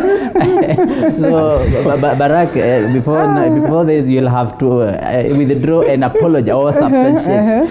Yeah, so we have... I mean, these Tanga people must be very stubborn people. Yeah. You know there has been cancellation of meetings across board, especially political meetings, because of COVID reasons. And what I've been seeing is I have been seeing people doing a lot of posturing in other people's homes. So at some point, you see people going to Gideon Moy's home, and then there's optics. Then at some point, you see people going to Raila's home with the goats. And others just a courtesy call. Others you see them going to Mudavadi's home. And a lot of optics come around that area. So now I've seen the Tangataga people also now doing very serious economic negotiations in people's homes. You have seen them at Regade's home. They are now at Ishongwa's home. And very interesting how the backyard of politicians is now becoming a political background in front. So I think politicians need to have homes, because if you don't have a home, then you'll not be able to host the negotiations that are going on across. So but it's a very interesting scenario how COVID situation now and the restrictions that have been put in the country now have forced the politicians from hotels into the politicians' homes. So now they're using their backyards. You know what they used to say, and I'm sorry that I'm the one who's bringing this up, that once you join Tanga, first they make sure that they secure a home for you as a team. I don't know. Then maybe you should join Tanga. Maybe we should, right? If they're going to secure a home. That's security number one. I don't know about that. I don't know whether there is any political party that can go to do that in this country. Yeah, but the issue of negotiations that are going on there, I think if I was to look at it from a political perspective, the politicians are posturing. All the politicians, this side and that side. And the negotiations we are seeing here now are just to keep us guessing and to keep us anticipating. Yeah. And so when you look at what is happening in Kieleweke handshake side, you will find the same things that are happening in this other Tanga side. Only probably that on the Kieleweke side, they do not seem to have a candidate. Right. As of now, okay. As of now. On Tanga side, they seem to be clear. And even when some bit of confusion was being introduced through introducing a possibility of a Raila-Ruto axis, they were very quick to dispel it. Very, very quick. I think at first, Ruto was warming up to the idea. But I think they pushed him out of it also. And they told him, no, don't fall into that trap. So, that now still retains Ruto to be the kingpin here, to be the main guy on this side. On this other side, of course, you have very many people. And I know on this, the Ruto side, they hope and wish that one day, when finally the discussion about positions come, there will be a very serious fallout on the one Kenya alliance side, or is it handshake, or is it kieleweke? You know, that side, they hope that there will be that kind of fallout, and then they will benefit from that. Yeah, but all what is happening today, I do not think is a very serious attempt as to negotiation of what will happen later. I think at this point, we have just been kept busy by politicians. And what will happen is if and when the BBI goes through, that is when real work will begin. And don't forget, there also seems to be another idea which is being introduced onto the fore. The issue of, is it possible to have elections? Hold it right there. Let's not go so fast. Now that you've already taken us to the BBI conversation, are we still having a referendum anyway from the way things are taking shape? Daktari, the viewer is pretty much important, so you have to respond to the viewer. And then right after, yes, the viewer that just sent a message. Yes. And away from that, why do you suppose that, I know, it is time that other regions equally flex their muscles as to what it is that they're going to deliver for the people when, an individual from Mount Kenya clearly feels like, these gentlemen or ladies are not genuine in, the reducible minimums that they're placing on table. It's got nothing to do with the common mwananchi. Why should we trust the others that, they can deliver for their respective regions? Yes, the first one, speaker, the manner of speaking, they are metaphors. Yeah. And you can be my metaphor. But if the metaphor causes a viewer to panic, I'm sorry for generating marital anxiety. It's just a metaphor. An analogy. An analogy. Like when he says I could sponsor him, it doesn't mean that he intends to be sponsored. But again, these Kikuyu names also, when you say John Kaguchia, if you do a Google, and John Kaguchia is one of the more rare names, combinations, you're likely to find about 50 or 60. Yeah, John Kaguchia. If it was John Kamau, there would be even thousands. So be not worrying about such things. Yeah, but first point of observation that Speaker Kaguchia suggests that all these politicians are now tanga-tanga, all of them, because we have seen political meetings in Karen during this lockdown. In the homes which Karen? In the homes of tell him to be of good comportment. He has been speaking for... There are many homes in Karen. He has been speaking for 20 minutes when I was just quiet. It's not that I was not tempted to intervene, but my upbringing and breeding tells me, hold your place. Are you painting a bad picture of his upbringing? I have not. All right. But there have been meetings in Karen. There are meetings at Raila Odinga's home in Karen. Right. There are meetings in the Deputy President's residence in Karen. Okay. There have been meetings in Moses Wetangula's residence in Karen. Right. There have been meetings in Gashagua's residence in Karen. Yeah? It looks like Karen is the place to hold your meetings. The only thing I don't agree on with him is that he suggests that they are all tanga-tanga meetings and that these tanga-tanga people are stubborn. These politicians are very stubborn, all of them. They will always find a way of circumnavigating whatever restrictions there are, and we may have to be a lot more rigorous and rigid in dealing with them. That said and done, The question of negotiation among politicians should now begin transcending their individual interests.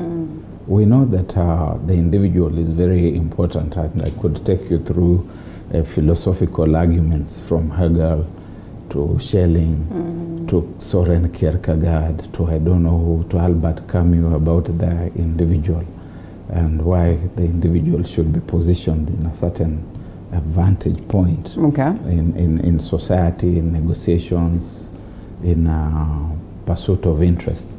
But these are elected leaders. Even the ones who have been nominated represent a certain constituency. And therefore they should go out to bargain for that constituency. And I think that what Gachagua and his people from the mountain are doing is right.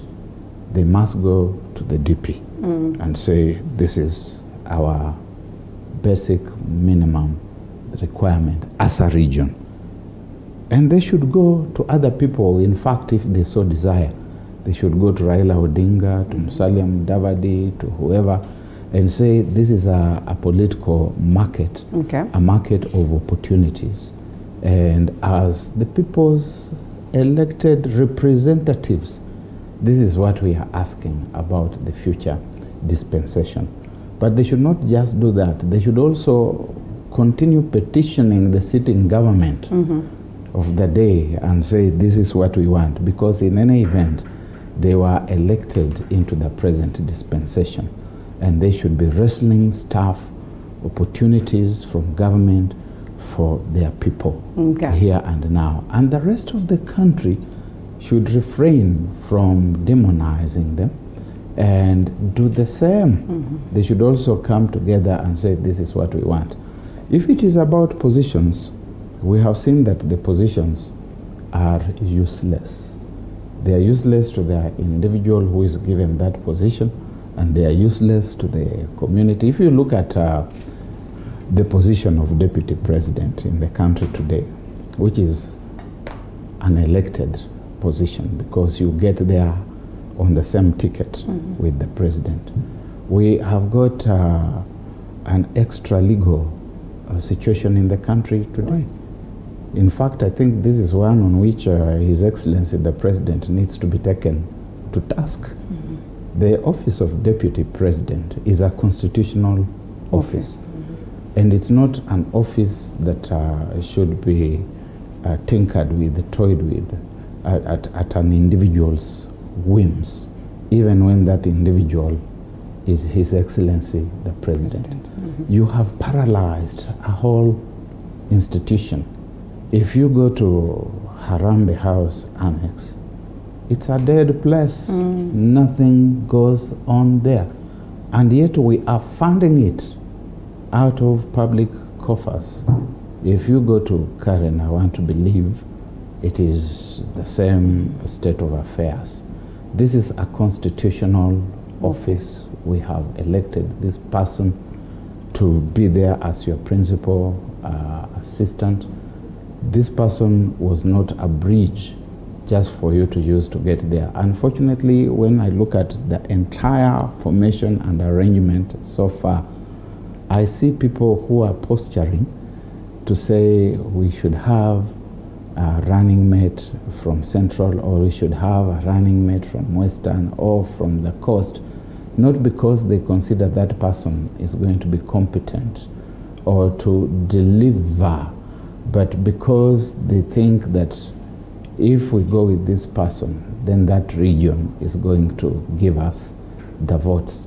It's the same mechanism that we have seen before, where people use others and dump. The Deputy President keeps on saying things like, oh, I did not have any expectations of Uhuru Kenyatta, oh, he's my friend. But deep down we know that whether he supports me or not, I think he denies his own humanity. Deep down, I want to believe he feels let down, he feels used, he feels dumped. I, as Barrack, would certainly feel dumped. And give it to him. He knows how to be diplomatic and play around with it. People who are gifted with less diplomacy, like myself, would not. All right, speaking of which, you speak of the Harambee House, and we get ourselves back to 2018 when the handshake happened. But then the infamous handshake seems to be in limbo today. Some reading so much into the activities of the day, something as simple as Baba appearing, the cameras reading "Not Yet Uhuru," leaves us asking ourselves questions, and such is politics. We will read even the body language, we'll read so much into everything that plays out. The BBI. I have said it here on this platform, and I say it again. I do not think that in Uhuru Kenyatta's matrix of succession, either Raila Odinga or Deputy Ruto appears there. Oh yeah? I don't think so. I think they're out of that matrix, the two of them, period. And but now coming back to the handshake, which happened at the stairs of Harambee House, that's a very, very important aspect of Uhuru Kenyatta's existence and control of the transition and succession politics. Should he get off the handshake grip, then he now loses the grip completely on issues transition and succession. So it's important that handshake survives. And if you read the Kiraitu Murungi's article yesterday, and I want to believe it must be on some of the newspapers today. Yep. He said that he was very shocked and surprised when a frail Raila Odinga had to leave his bed to go and do some optics in town, launching projects. And of course, he has his own description there. I read it, and it was very profound. Seems like Kiraitu Murungi has finally found himself, and I think maybe we are still looking for ourselves. I don't know. Yes, I think so. But the issue is that he clearly says that because of the optics, that's why Raila had to do that. And some of us people who do political analysis, we see it that way, that the reason why Raila had to go even when he was unwell was because the handshake looked like it was shaky. Yeah. And there was need to prove to Kenyans that the handshake is really working. And the way oxygen now is to COVID students, patients, is the same way handshake is to His Excellency the President. Not just the BBI. BBI is just one of the small footbridges into the future. The issue of handshake is very, very key and very, very important, and the President must defend it with anything that is available to him. Because if he loses that, then he would have lost seriously. Do you buy into that argument? No, of course not. Because for me, I know that there are social dynamics and there are individual dynamics.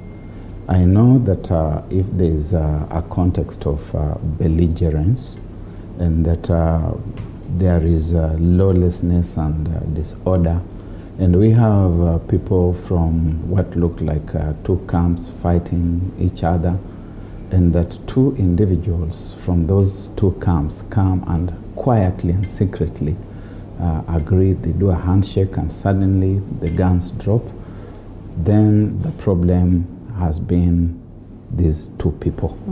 It has nothing to do with the rest of the society. The rest of the society can live on peacefully. Raila Odinga and Uhuru Kenyatta must accept that they are the problem. And they have proved that by temporarily being the solution. At some point, the problem appeared to have been between Mount Kenya and Rift Valley, and it was processed through the ICC to go to a point where it stopped. I want to believe that it has rested. If it hasn't rested, then again the individuals who are involved in this must be examined, and we try to find out whether they are not the problem.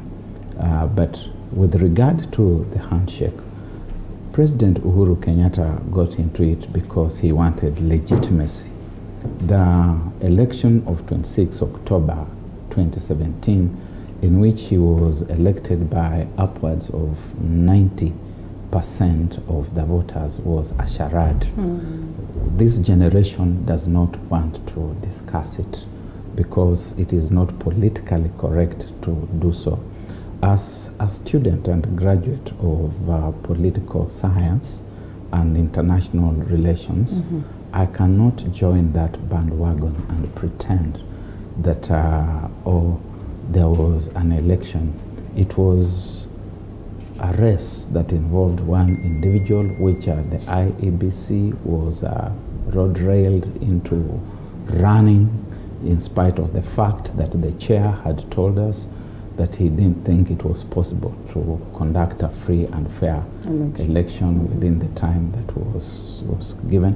So President Uhuru Kenyatta badly required that legitimacy, which Raila Odinga sneaked away from his partners and went to deliver. I sometimes have wondered whether they may not even have agreed before Raila Odinga pulled out of the repeat election, how he had that very peaceful occasion when he went out to do the self-swearing in on the 30th of January, and nothing seemed to happen. The conversations had been ongoing for a while. I do not know at that early stage. At that early stage, and I do not know what he was promised or was given. Some of these things will see daylight in the fullness of time. But he promised his other principles, or the other principles. He said, you know what, I have gone for hunting for goodies. Why don't you be patient enough so that we can all enjoy this? Probably they were not patient enough, but from the look of things, they are on the other side of the handshake still anyway. William Ruto was, and take this as an authoritative statement. There are matters on which I can now speak ex cathedra. That William Ruto was always a special purpose vehicle, and the purpose was always to deliver the presidency.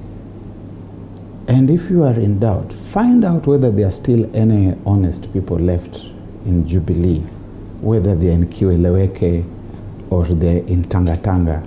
If you should find any honest people who may still be left there, and I will go out with a torch in broad daylight trying to find out. But just what goes on. They will tell you, listen, this has not been said. So I must say it. Yes. Yeah?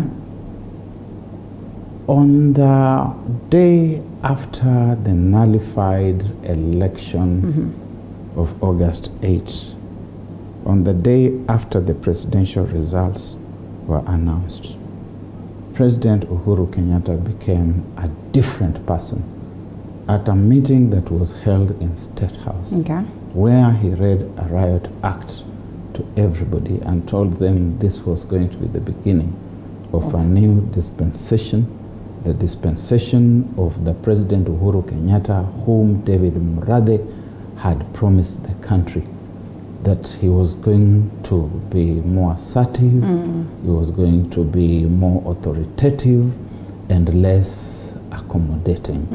Unfortunately for him, and at that point the NASA people were saying they would not go to court. Unfortunately for him, within about a week to the deadline of the period allowed constitutionally for presidential election petitions, NASA went to court and he started changing again to the Uhuru Kenyatta of 2013, 2017.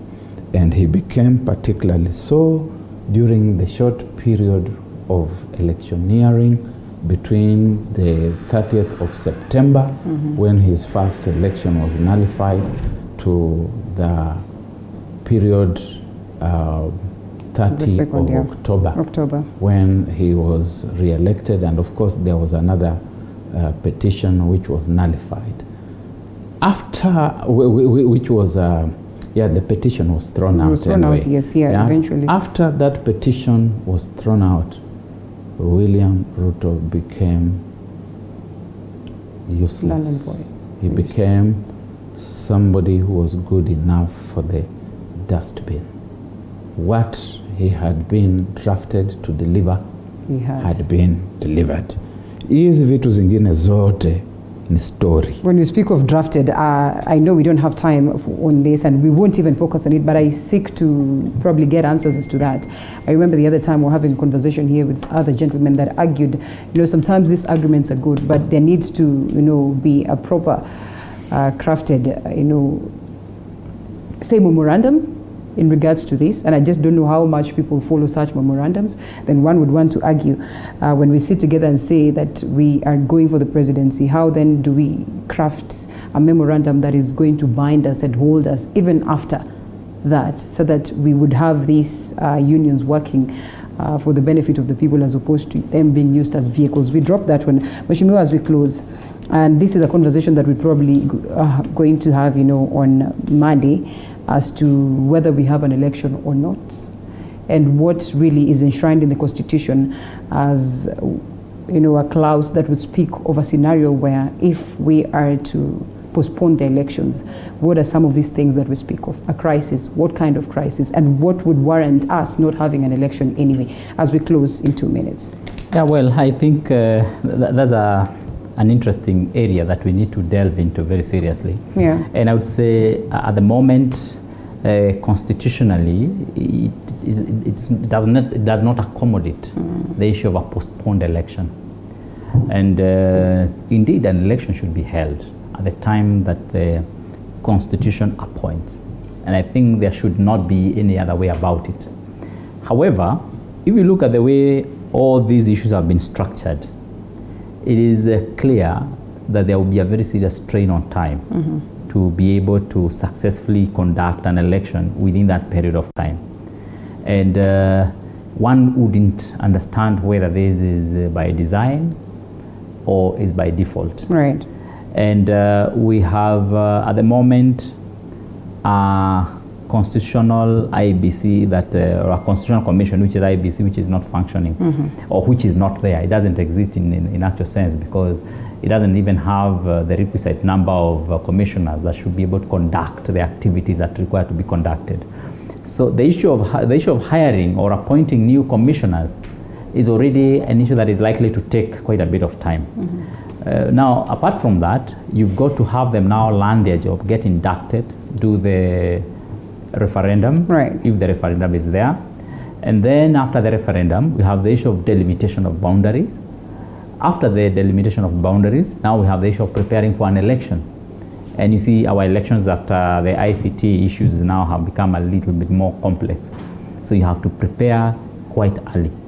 Now, by now, as we talk, the commissioners ought to have been preparing for an election as we talk today. They ought now to be considering who is going to supply what services. They need to consider how are we going to use, for example, the ICT or the technology that we have in the scenario that we are in now, the COVID scenario. I mean, they should be looking at all those things. But are they there? They're not there. They have to be hired. Linda, I must have a word on that. Yeah.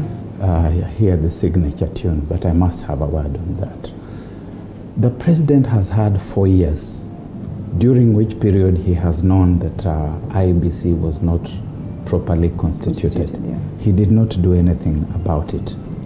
BBI is not an emergency. We have got a constitution, a constitutional order which this country must follow. The inefficiencies of the incumbent for the time being cannot be used as an excuse to subvert the national constitutional order. This country will go to an election next year. I said that before, and I say it again. Because if this country tries not to go to an election next year, it is going to generate lions out of rabbits, and they are going to see the mother of all civil mass action in the country. Perish the thought, this country will go